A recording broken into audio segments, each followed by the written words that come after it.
माझे नाव यशस्वी फलस्वरूप सुराणा. मी इयत्ता 4थी शिकते. विषय मराठी. पाठ क्रमांक 3. आम्हालाही हवाय मोबाईल. माझं एकदा ऐक नाही, मी आता मोठी झाले असं तूच नाही का म्हणालीस? मग मलाही सगळ्यांसारखा एक छान मोबाईल फोन पाहिजे की नाही? कशासाठी म्हणजे काय? बोलण्यासाठीच ना असतो फोन. वा, गंमतच आहे.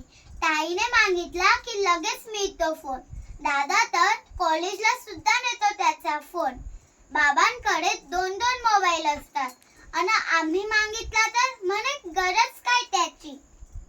ए ताईडे, उगीच काहीही बोलू नकोस हं. तुला मोबाईल मिळाला तेव्हा मी काय बोलले होते का? हो, आम्हालाही महत्त्वाचं बोलायचं असतं. महत्त्वाचे कामे असतात.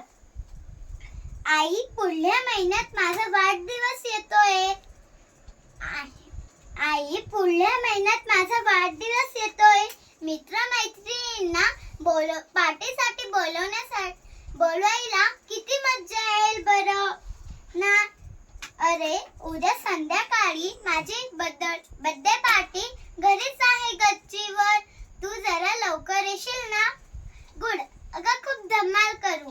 हो, आता सगळ्यांना फोनवरच सांगते. बाय. वाव, किती मस्त वाटेल असं फोन करताना. आई, अगं शाळेत अचानक सुट्टी घ्यावी लागली. मग उगीच बोलणे ऐकावी लागतात सरांची. त्यापेक्षा पप्पा कसे घरातून ऑफिसला फोन करतात तसं सरांनाही फोन करायचा. Hello sir, good morning sir. Hello, good morning sir. मला आजची सुट्टी मिळेल का? हो सर, उद्या शाळेत येईल. हो सर, उद्या शाळेत नक्की येणार. Thank you sir. जरा महत्त्वाचं घरी काम होतं. खूप कामे करता येतात अशी. तू सांग ना बाबांना. ताईच्या वेळी नव्हतं का तू सांगितलं बाबांना? म्हणजे काय, ताई तुझी लाडकी आणि मी काय तुझी दोडकी आहे का ग?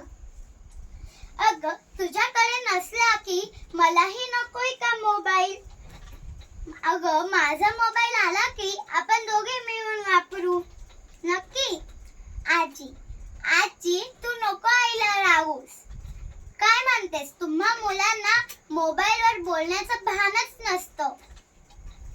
अगं, मोबाईल फोनमुळे कोणालाही संपर्क करता येतो. दादा तर सारखा सांगतो मित्रांना, अरे मी ग्रंथालयात अभ्यास करतोय.